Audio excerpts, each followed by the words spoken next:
Today, we are back in the podcast with a renowned geology expert and a legendary academician, Professor Satish Kaushik ji. Sir, I would like to welcome to the STBA podcast.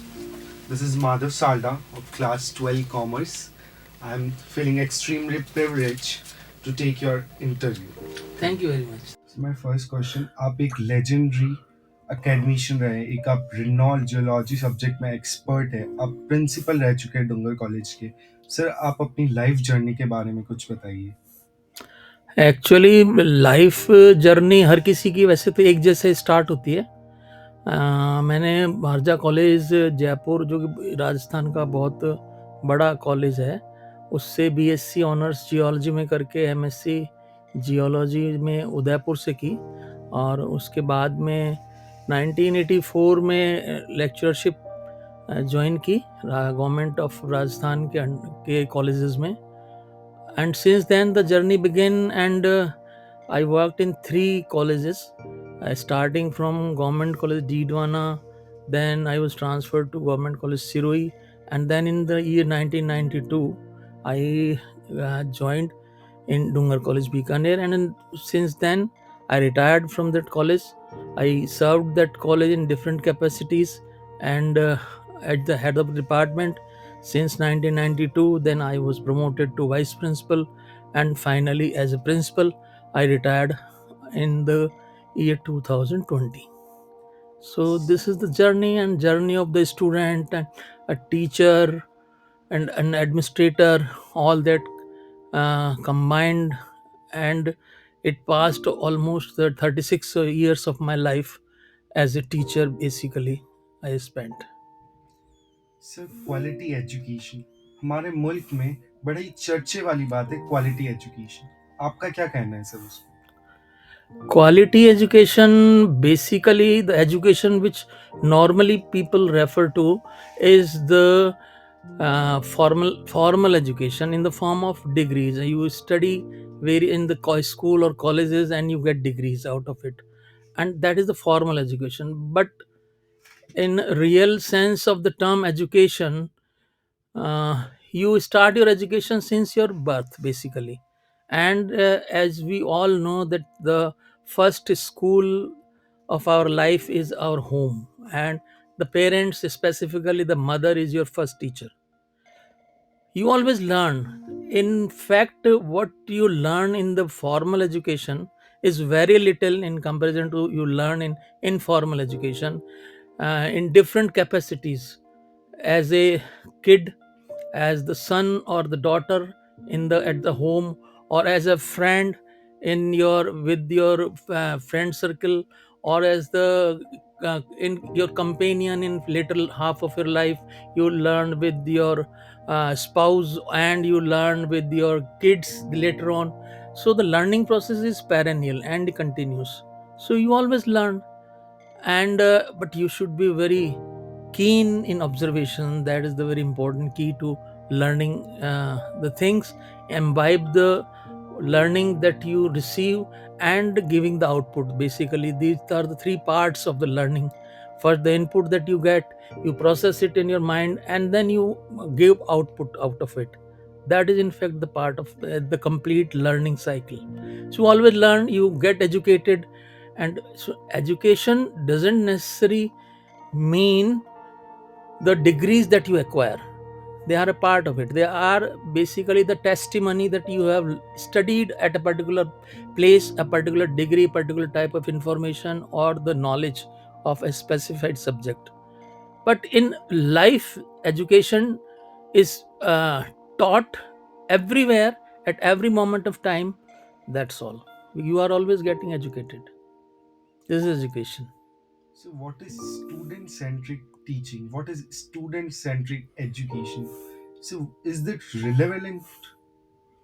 Of course, it is very relevant because basically, to whom you are teaching? You're teaching to a student, and whatever you are teaching, it should go to it. Here comes the concept of communication. Basically, teaching has to be student. If you are teaching and you are trying to give your best, and if it's not reaching to the student, then it's of no use. The whole teaching process goes vain. It doesn't produce any result. So you should be kept student in your teaching, specifically a teacher, and that too you should reach to the last bench student who is sitting in your class, because your responsibility is to make the student understand what you are trying to uh, communicate to them. So basically, if it is not student centric, then it is not at all of any use basically. So it is so important that the teaching should be student centric.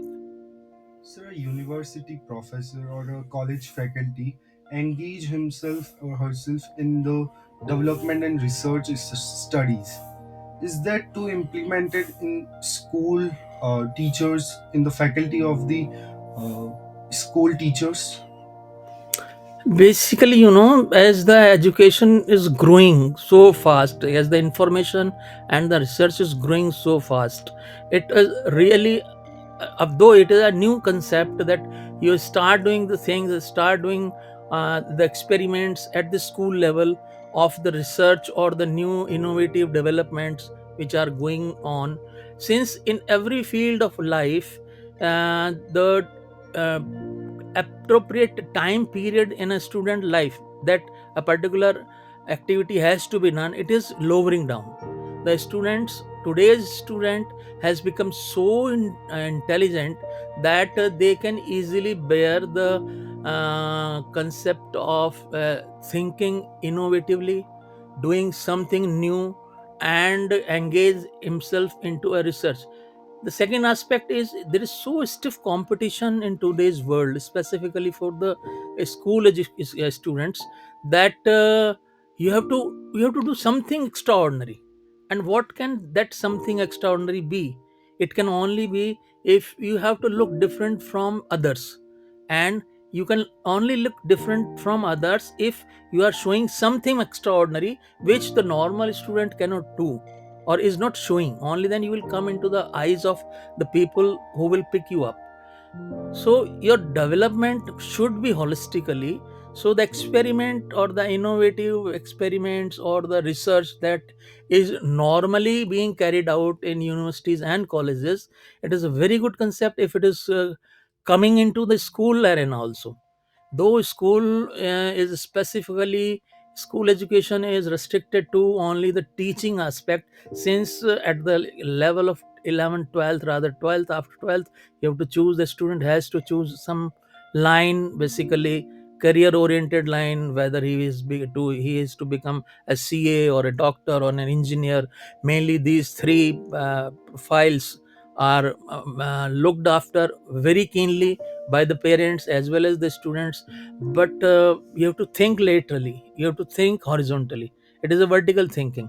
Horizontally means you have to think something extraordinary which normal people don't think. So putting in the research and the new methodology into the school education is so important, because it opens various new vistas of thinking. And at a very early age the student can have options of so many uh, lines or discipline, whether these it is another than other than the three which we normally follow, the student follow. So it is so important because the student comes to know about the different aspects of life, comes to know about the different areas where he can make his career into it, he can go into it. So it is very early he can go in and excel into that field. So it is welcome change.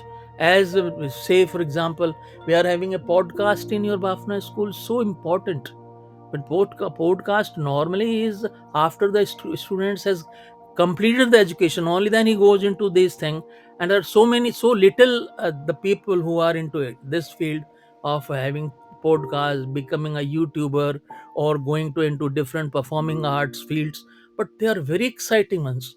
And if a student comes to know about these in school education, he has an opportunity to choose from all those, from these disciplines, and he can develop.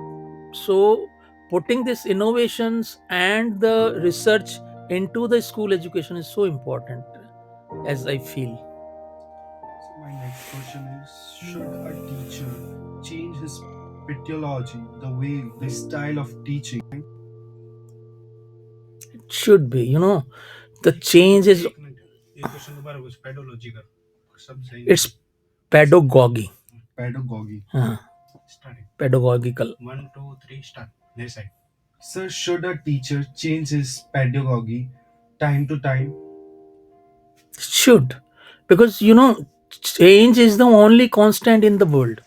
In it is, everything is bound to change, and every day new concepts, new methods of pedagogy are being created. So the teacher should get well informed about the different innovative methods that are put into the education style or the teaching style, and you have to keep with the changes, otherwise you will lag behind. So it is so important. As the demand is increasing, the students are becoming so intelligent, they are becoming so challenging, as the teacher has to be the updated in themselves as far as their knowledge, information, expression, and the way of teaching or style of teaching or the pedagogy is concerned. So it is always a welcome thing. And anything stationary gets rotten. You may be in a pond. If there is water, it gets dirtier day by day. And if you go to the river, it's a perennial flow. Water is not stationary, it is not standing at a place, it is moving continuously, so it is always a fresh water. So in order to be fresh, to provide the fresh education to the students, you have to change or adopt to the new pedagogies that are being introduced or invented in this field. So it is very important to keep update yourself and to introduce the new methods. You should, otherwise you will become old fashioned. So it is so important. Sir, as a renowned academician, what journal message would you like to draw to the student, to the audience? Well, you should enjoy. Everybody should enjoy whatever he or she does. And we should understand that the stresses that are present in today's world are basically playing havoc on life of individuals. So try to get de-stressed, or try to get energized, try to be very normal, try to enjoy whatever you are doing. If you start enjoying the education, if you start doing whatever you are doing, enjoying the things, it becomes so easy to do that thing. So don't get stressed, don't worry about your what you will do in your life. It is so important. Everybody does wonders when he or she grows up. So there is not much anything which should put you on stress. You should try to lead the stress free life, and don't run behind the materialistic world. That is what I feel. One should be very calm and quiet, and stress free life you should try to develop as your personality. Thank you, sir. It's Thank you been very much. very